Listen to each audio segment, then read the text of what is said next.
Мой сын, мой цветочек, мой бутон, самый мой счастливый сон, мой сын.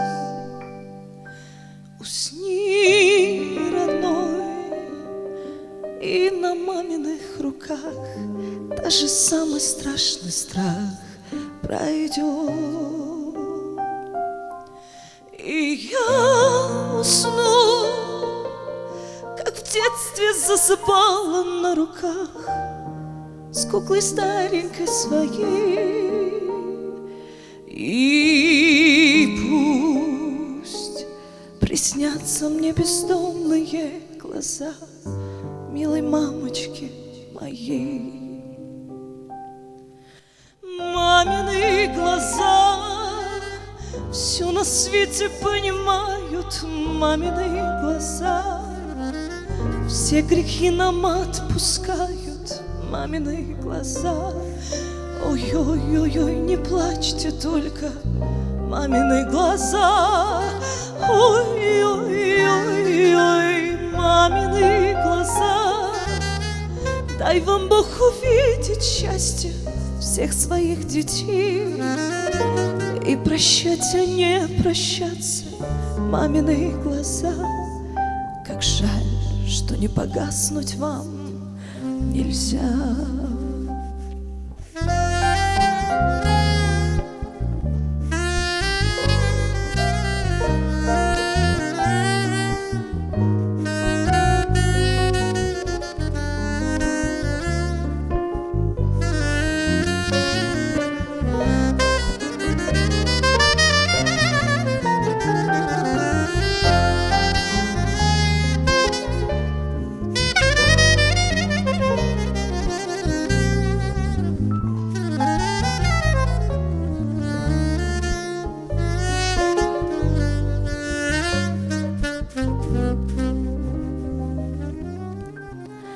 Мой сын,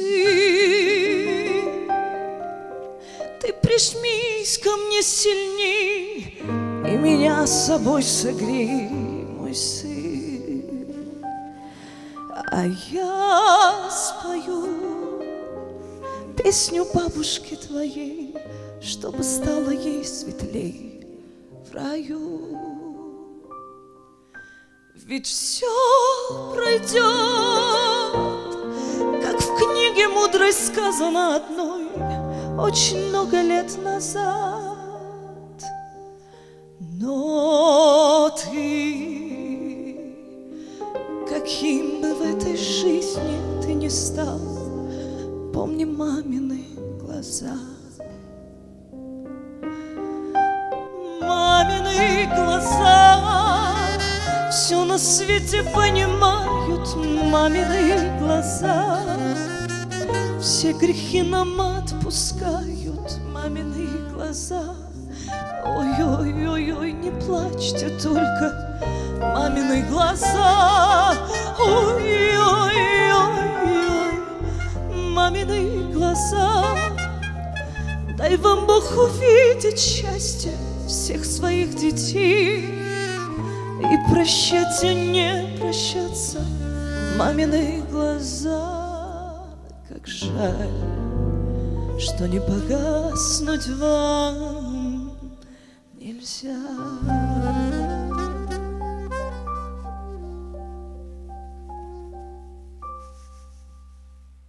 عزیزترین و قرینترین و نزدیکترین شخص در زندگی برای ما مادر است.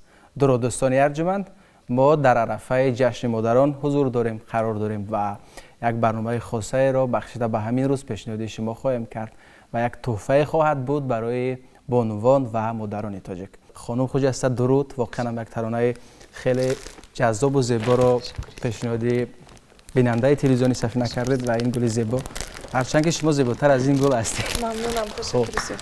و دوستان عزیز، یک نفر خانم دیگر در برنامه ما حضور دارد. نسیمه قاسمی، کارمند اکادمی ملی علم‌های تاجیکستان. شما را نیز بخشیده به روز مادران تبریک میگم و این گل زیبا نیز تقدیم شما. بفرمایید. و همچنین دوستان عزیز، یک نفر هنرمند جوان نوازخوان شناخته جهانگیر ظریفوف در اینجا نشستند و امروز با ترانه‌های دلنشین خود یک تحفه غیر عادی برای بانوان و مادران تاجیک خواهند کرد. برنامه را شروع میکنیم و شما فرصت دارید. عین حال این دستگاه‌های نواربرداری در اختیار شما است. میتوانید درود و پیام خود را به بیننده تلویزیونی سفینه برسونید. مرحبا از شما. تشکر زیاد. من به تمام بینندگان تلویزیون سفینه و به تمام مردم سربلند تاجیک سلام خود را میرسانم. عید مادران و عید بهار مبارک باشد به همگان. سپاس. خب شما جهانگیر. تشکر زیاد.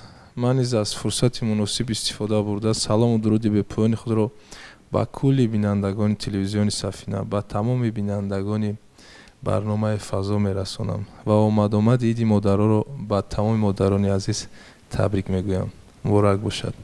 تشکر. شما نسیمه. منم مشتاق آن یک کف دعایت، شوم من صدقه مهر و وفایت، کنم جان را فدایت مادر جان، نویسم شعر نو را از برایت. از فرصت مناسب استفاده برده تمام مادران جمهوری را به روز عیدشان صدقاً مبارک باد میگویم. عیدتان مبارک مادران عزیز. خب ما هم به این تبریکات شما همراه میشویم و کلی مادران را در عرفه جشن مادران تبریک میگیم. ترانه که در آغاز برنامه پیشنهاد کردید خیلی ترانه جذاب بود. واقعا از شنیدنش لذت بردم. بله بله. خب میخواستم در مورد این ترانه کمی معلومات دهید. ترانه رو بانو تمارا گویرتسیتلی سرایدند و من چند ساله هاست که این سرود رو گوش میکنم و یعنی یک سال اخیر تصمیم گرفتم که بسرایمش. در جای دیگر سرای دیدی ترانه رو؟ بله، در همین تلویزیون شما یک چند بار. عجیب و خیلی زیبا است. طریق زنده. چگونه است مثلا کدام گردش های آوازیش برای شما دشوار بود؟ پسند اومد؟ گردش های اما مکتب اپرا است برای من خیلی آسان است. جهانگیر شما از مادرتون میگه؟ البته که همه ما مادرای خود رو بینیایت سخت دوست می‌داریم، چون در خردی دوستای پدرم ما رو میپرسیدند که فرزندی پدرت است یا از مادرت؟ من هم وقت میگفتم از مادرم. فرزندی اوچم. بله بچه اوچم میشه. میخندیدن و مادر راستی گپ ما رو بینیایت زیاد دستگیری کردگی هستند در زندگی و تا حال حتی سفر به یگام شهر داشته باشم به یگام دولت داشته باشم میبینن الکی ما باویر هستیم خود یک سهمی خودشون میگذارن میگم مادر در کار نه ما الکی کلان هستیم داریم نه میگن هم دلسوزی میکنن هرگاه زنگ میزنن چی حال داری خوب هستیم. خلاصه چی گفتنیم و مثل شاعر گفت مادر فرشته بود ولی بال و پر نداشت، شاید که داشت بال و پر اما خبر نداشت. و همچنین نسیمه شما در جدای علم هستید، یک نفر بانویی که به واسطه با علم سر و کار دارید، در اکادمی ملی علم‌های تاجیکستان فعالیت میکنید. سهم مادر برای پیشرفت شما، برای رشد کار شما چقدر است؟ واقعا درست قید کردید. ایدئال من در زندگی این مادرم است. من بسیار با مادر خود افتخار میکنم و دوستشان میدارم. حالتهای میشود که این گونه حادثه ها من فکر میکنم هنگامی خردسالی چگونه که خانم خجسته در بالا گفتن یکم سرزنش هم میکردن مادران. بله و گویی بود که مثلا اگه گناه میکردیم و بگاه ترسیده خانه میرفتیم که حتما که مادر ما رو تنبیه میدهد و یک خنده صمیمی مادر، یک نوازش مادر دیگر برای ما بحث بود. البته که هر آن سرزنشی که مادر در خردی میکند به فایده ما فرزندانش است. بله. تمام مادران آرزو میکنند که فرزندای او در آینده یک نامبرداری آنها باشند. بله. به همین خاطر من فکر میکنم همون سرزنشی که آنها میکردند به فایده ما است.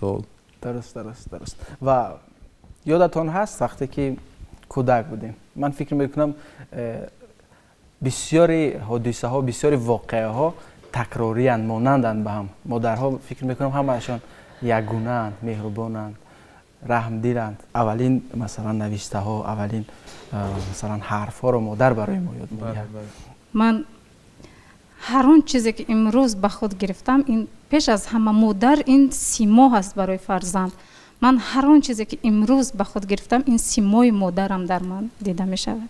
و در اکادمی ملی علم ها در کدام سمت فعالیت میکنید؟ در اکادمی ملی علم های جمهوری تاجیکستان در رشته فیلولوژی ادبیات معاصر کار فعالیت دارم و خدا خواهد به نزدیکی رساله نامزدیم را حمایت میکنم و امروز تمام دولت و حکومت نسبت زن مادر توجه خاصه ظاهر دارند، از جمله پیشوای معظم ملت که در پیام خود ارائه کردند. امروز صف زنان در سیاست چقدر رشد کرده ایستاده است. در ساحه معارف، تندرستی، ساحه ورزش را میبینیم که چقدر بانوان ما جسور هستند و پیش از همه زن مادر بانوان ما باید اخلاق حمیده داشته باشند، همیشه پیروی سیاست خردمندانه پیشوای معظم ملت باشند و همیشه خودشناس و خودآگاه باشند و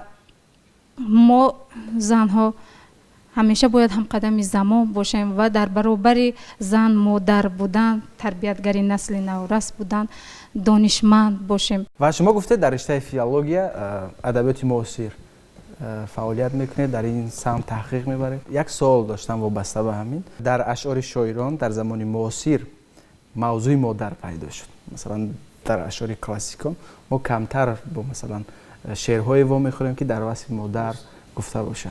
من میخواستم اطراف همین کمی حرف زدیم. بیشتر کدام شاعران به همین موضوع رجوع کردن؟ بیشتر همین موضوع رو فرا گرفتن؟ تحقیقات کار علمی نامزدی من هم اطراف موضوع زن است. سیمای زن در ایجادیات ساتی ملغزاده هست. من مدت 3-4 سال است از روی این موضوع کار فعالیت دارم، تحقیقات علمی پیش میبرم و بسیار زنهای ما در اثرهای ساتی ملغزاده بارز هستند. آنها قهرمانی و جانیساری های کردند و زنهای بسیار با فرهنگ، زنهای دلیر، زنهای جسور بودند. استاد میرزا ترسونزاده نیز اطراف زن بسیار مقامی، حتی در باره اویلا شعر به نام جان شیرین اشاره کردگی هستند. بسیار در ادبیات معاصر سیمای زن برجسته، سیمای زن بسیار خوب پیشنهاد خواننده شده ایستاده است.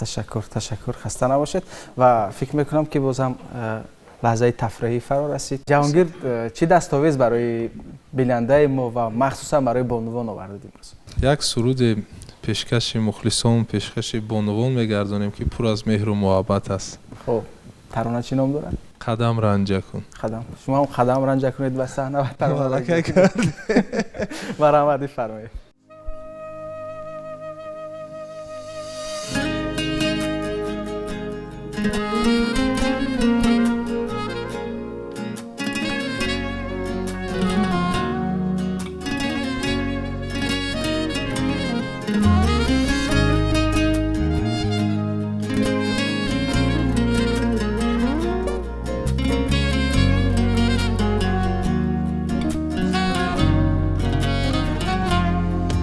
قدم رنجه کن و بازار که دیلم دیوانه شد از فراقی رفتنت کلبم ویرانه شد. قدم رنجه کن و بازار که دیلم دیوانه شد از فراقی رفتنت کلبم ویرانه شد.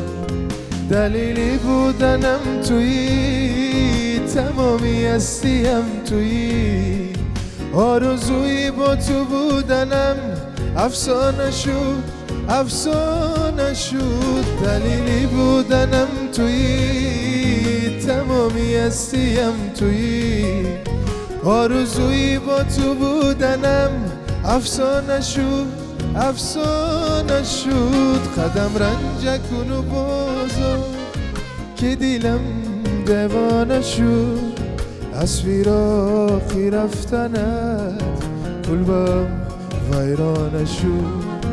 قدم رنج کنو بازو که دیلم دیوانه شد از فراقی رفتنت قلبم ویرانه شد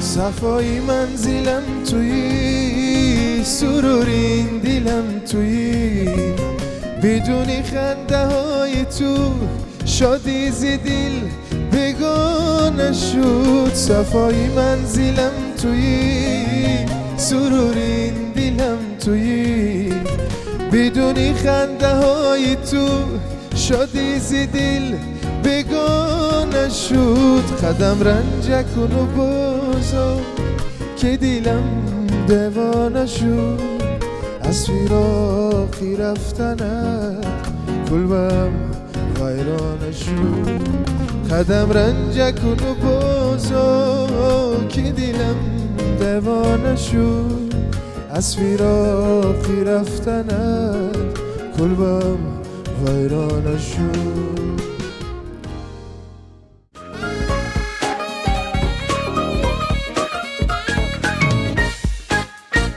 بار دیگر درود عرض میکنیم دوستان ارجمند. برنامه فضای ادامه دارد.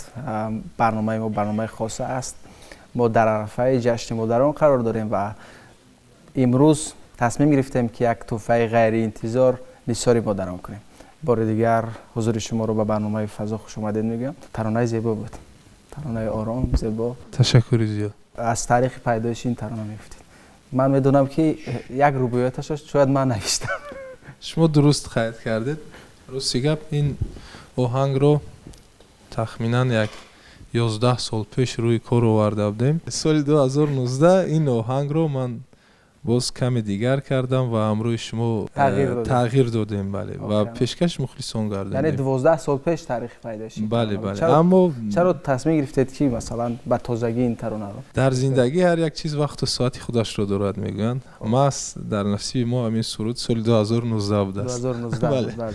پیشکش مخلصان کردیم و بسیار با مخلصان نیز پسند آمد. و با موضوع مدرن نیز زیاد رجوع میکنید. یعنی بله ترانه بله. مدرن نیز دارید. شما نیز خجسته.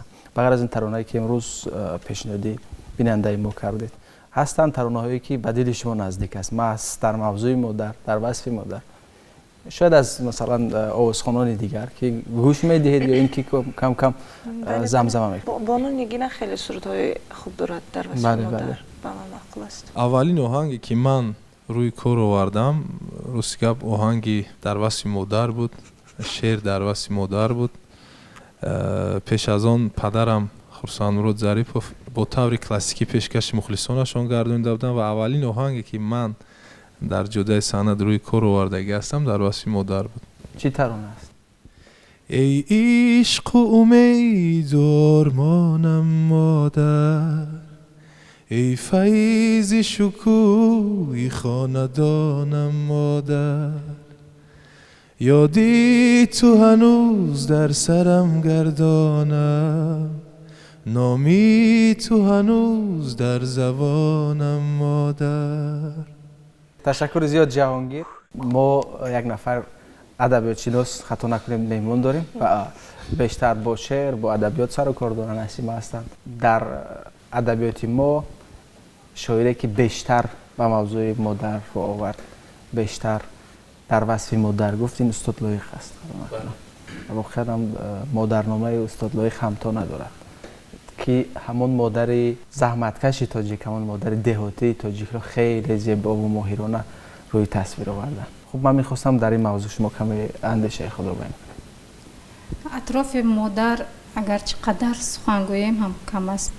بسیار شاعران و نویسنده های ما در وصف زن مادر بسیار سخن های خوب گفتند. پیش از همه استاد لایق هم اطراف مادر بسیار سخن ها بسیار شعرهای خوب گفت که این شعرها رو ما ایام دانشجویی ایام تحصیل مکتب ارائه میکردیم و مادر پیش از همه عالیهای زیبایی است. مادر ترنمگر خاندان است.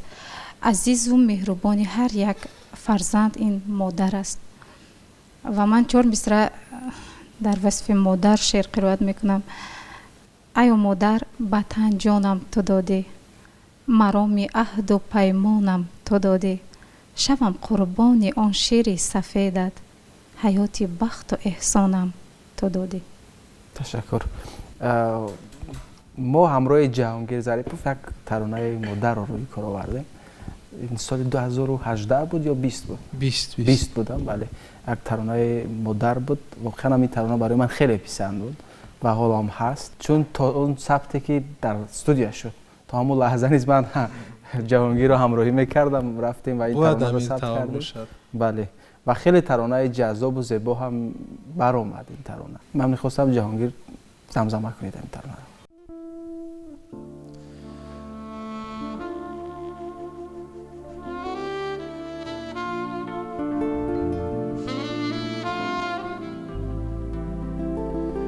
مرا بر خواب میخواندی، خود نمیخفتی مادرم،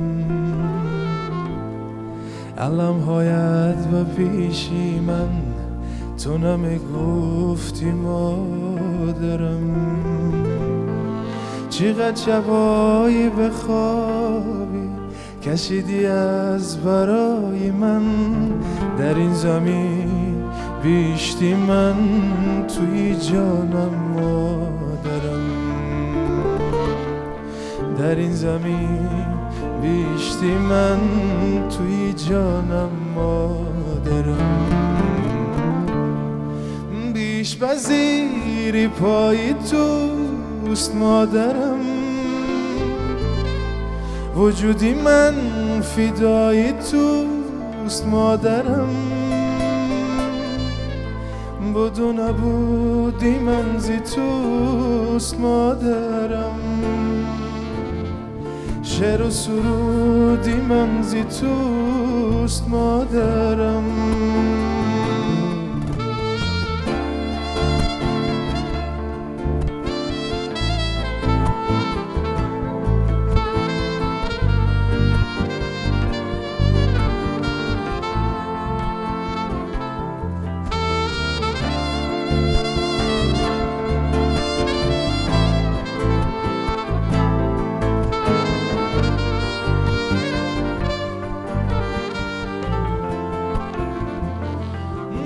در پناهی من تویی، نوری نگاهی من تویی، در این رهی به پا و سر تو رنما،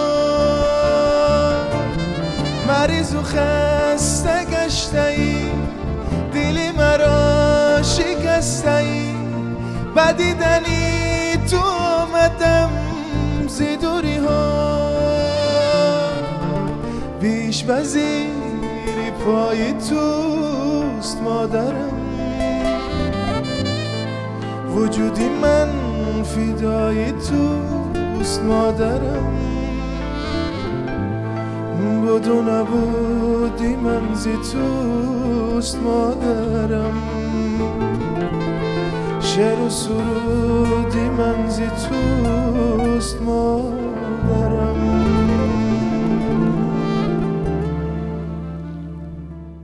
شعر و سرود این برنامه و تمام تلاش ما برای مادر هست که واقعا هم کم است، هرچند که در وصف مادر بگوییم کم است، هرچند که او را وصف کنیم، هرچند که او زیاد برای بوایه رسیدنی ما، برای بزرگ شدنی ما تلاش کرده است و برای پیشرفت، برای رشد، برای به یک جاده رسیدن من فکر میکنم که در پشت ما مادران هستند. محض زحمت مادران، بیدارخوابی مادران، تلاش مادران، من فکر میکنم که برای به یک جاده رسیدن، به یک موفقیت رسیدن بیشتر از ما مادرها نگران میشوند، بیشتر از ما مادرها فکر میکنن، غصه میخورن و مادر شما خجسته معلمه هستند. بله بله. خب من فکر میکنم که برای رشد شما، برای در یک جاده معین رفتن و یک خلا رسیدن سهم مادر خیلی زیاد است. خیلی سهم مادر من در رشد هنرم و تربیتم زیاد است. و واقعا هم مادری که هم جامعه رو تربیت میکند و هم وقت جدا میکند برای فرزندش، کوشش میکند که فرزندش نیز از جامعه خفا نباشد و یک شخص موفق باشد. من سری تعظیم فرود میارم و پیش تمام مادران روی دنیا که محض وجود آنها در جهان صلح می آورد، محض وجود آنها زیبایی می آورد، محض وجود آنها زندگی ما را رنگین می سازد. خسته نباشید. خانم خجسته نیز امروز ترانه زیبایی دیگر به برنامه ما آوردن. ترانه‌ای که حالا پیشنهاد میکنید چی است؟ همم دارد یارم اجازه ده. یارم اجازه ده بمیرم برای تو. آهنگ استاد تابیر شیلالی، شعر عجیبه خوجندی. خب خیلی ترانه زیباست. تشکر. من کی زمزمه کردم؟ اگر که شما زمزمه کردید. بله، من چون زیاد شنیدم که در ذهنم هست و من مشتاقم که این ترانه را محض با صدای شما بشنوم، زیرا شنیدنی است، صدای شما صدای والا است و مرحمت بفرمایید. تشکر زیاد.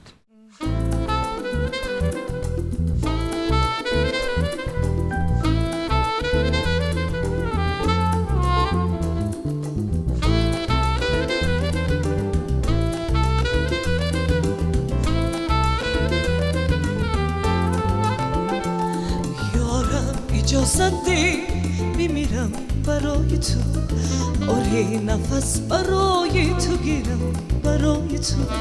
یارم اجازه ده بمیرم برای تو، آره نفس برای تو گیرم برای تو. منصوب هیچ کس نبود آرزوی من، یک عالمی گل از زمیرم برای تو. منصوب هیچ کس نبود آرزوی من، یک عالمی گل از زمیرم برای تو. شاید اجازه است بمیرم برای تو، آره نفس برای تو گیرم برای تو.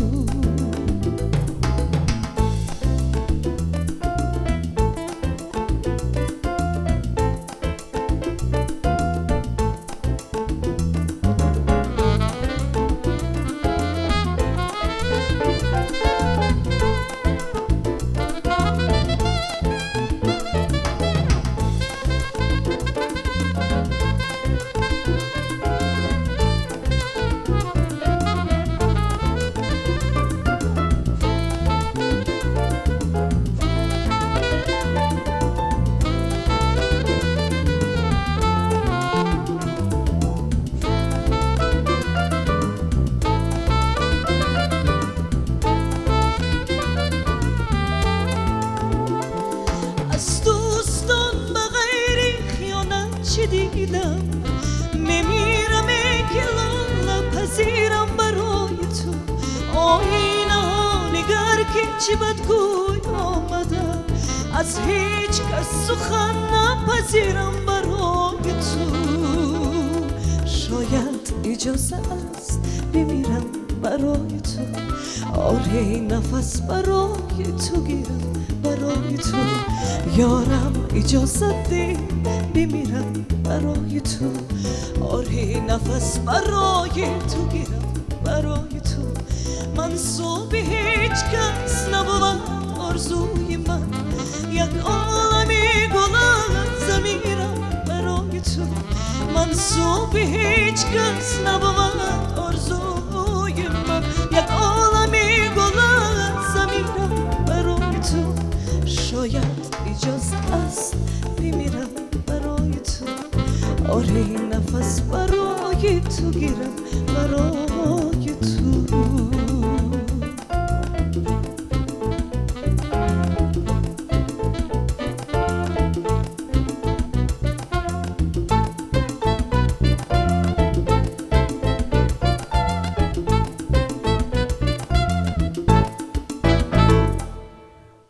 تشکر، آفرین. بسیار ترانه جذاب، زیبا و واقعا هم یک سبک و اسلوبی خاصه دارد.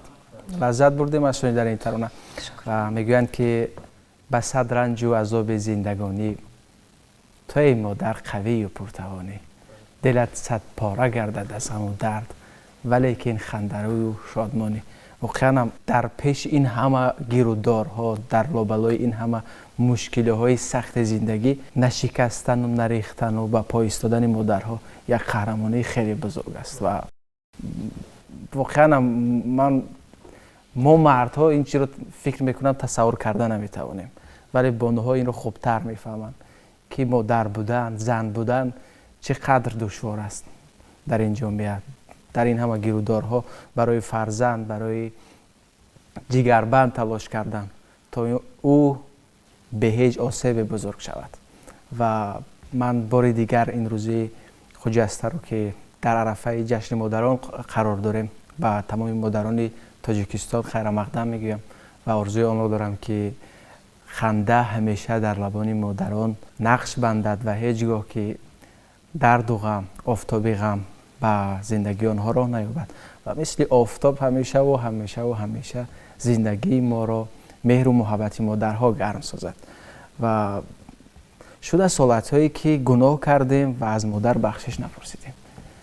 من فکر میکنم این گناه حالت‌ها هست در زندگی ما. شما هم این گناه حالت داشتید، گناهی کردید که از مادر بخشش نپرسید. گاهی میشود که بلند میگوییم برای مادرها، با این همه بزرگی ما را میبخشند. بلند نمیگویم، لیکن تمام حالت‌ها در زندگی میتواند رخ داده. بله. برای همین همش خوب است. بگذار همیشه صحت و سلامت باشن تا سر ما سایبان باشن. بله. همینش برای ما کافی است. بله واقعا. شما چی جواب میگید؟ البته من نیز بلند نگفتم چون جرأت نمیکنم برای بلند گفتن. ما هم وقت برای مادرای خود خردکک بودیم و میمونیم. واقعا. اما یگام گویم ذره در دلشان از ما رنجیده باشند، در شایده مردم تاجیکستان نیز باز مادر جان بخشش است. تشکر زیاد. خیلی شاد هستم که امروز سر یک سفره نشستیم و نمیدونم تا چه حد این برنامه برای مردم تاجیکستان خصوصا برای مادران پسند آمد، ولی هر چی کردیم نثار مادران، فدای مادران تاجیکستان است. شما نقشه دارید که باز هم ترانه‌های دیگر در وصف مادر آماده کنید؟ بله داریم، تصمیم میکنیم. خب البته که نقشه زیادن در پیش. واقعا هر چی که در وصف مادران نویسیم کم است. استاد بازار صابر هم میگویند که اگر تمام دال و درختان این دنیا قلم گردد و تمام برگ‌های درختان کاغذ گردد و ما در وصف مادر بنویسیم، باز هم درختان کمی میکنند، باز هم برگ درختان کمی میکنند و وصف مادر تمام نشونده است. نسیمه که یک موضوع خیلی جالب رو انتخاب کردن، نقش زنان در آثار استاد ساتی ملغزاده. میخواستم کمی در این برای موضوعی که شما می نویسید حرف بزنید که مثلا کدام خانم های هستن، کدام بانوی هستن که مبارز هستن. من رمان فردوسی استاد ساتی ملغزاده و همچنین در رمان واسه و دیگر اثرهایشان مثلا روایت سغدی نیز در اونجا خیلی جسارت و متانت و بزرگی مادران اونجا وصف یافته است. تشکر زیاد، بسیار درست قید کردید.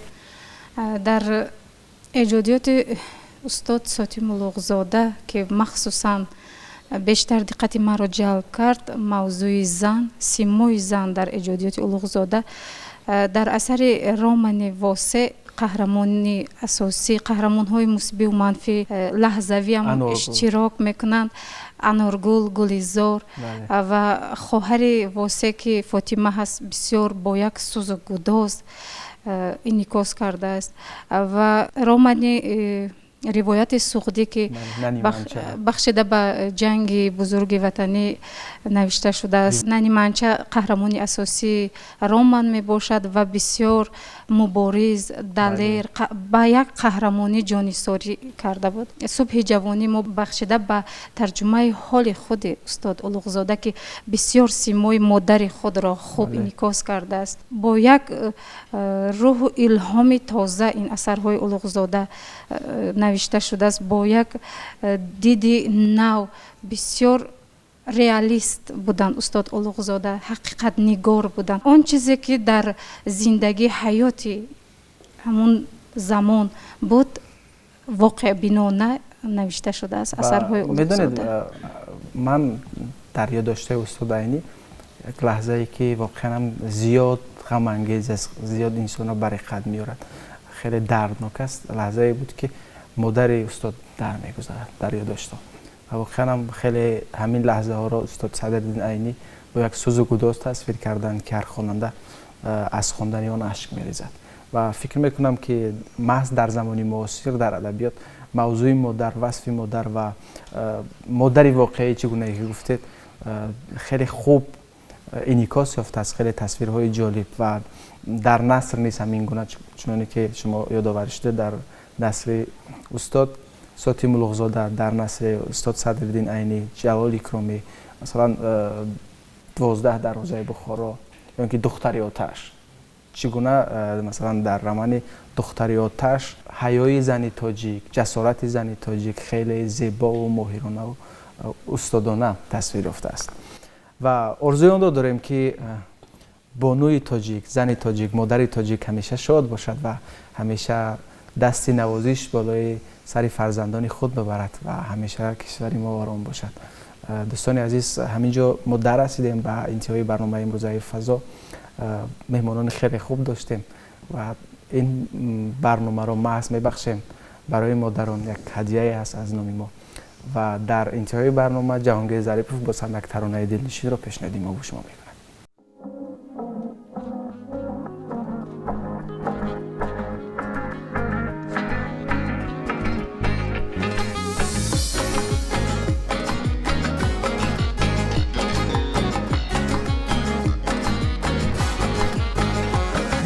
خونیم گلی جون حولی بالا میری، خونیم گلی جون حولی بالا میری، ساق و بسرت گردینی حالا میری، ساق و بسرت گردینی حالا میری، در اصلت دیداری تو مردم دلبر، جمون جنبون با چی خیالا میری، در اصلت دیداری تو مردم دلبر، جون جون با چی خیالا میری، هی دارم و دلم محبتی خونین گل، کشته مره ناز و سولتی خونین گل، یک بار نششتم قطی خونین گل، من میمورم به حسرتی خونین گل، یک بار نششتم خطی خونین گل، من میمورم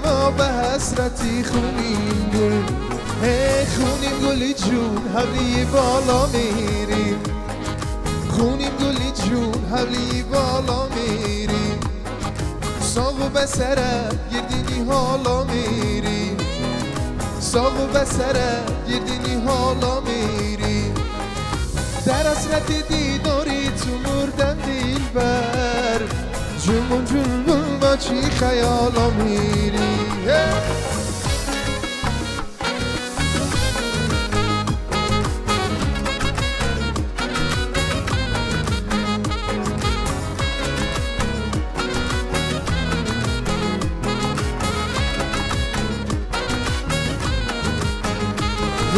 خونیم گل بین کرتایی اطلس دارد، خنجک و گلو دستمونه در دست دارد، خونیم گل بین کرتایی اطلس دارد، خنجک و گلو دستمونه در دست دارد، یک بار نگاه نمی کند تا گویم که دلی من بری تو وقت دارد، یک بار نگاه نمی کند تا گویم که دلی من بری تو وقت دارد، داره و دلم محبتی خونین گل، کشته مره ناز و سولتی خونین گل، یک بار نششتم قطی خونین گل، من میمورم به حسرتی خونین گل، یک بار نششتم قطی خونین گل، من میمورم به حسرتی خونین گل، من میمورم به حسرتی خونین گل، من میمورم به حسرتی خونین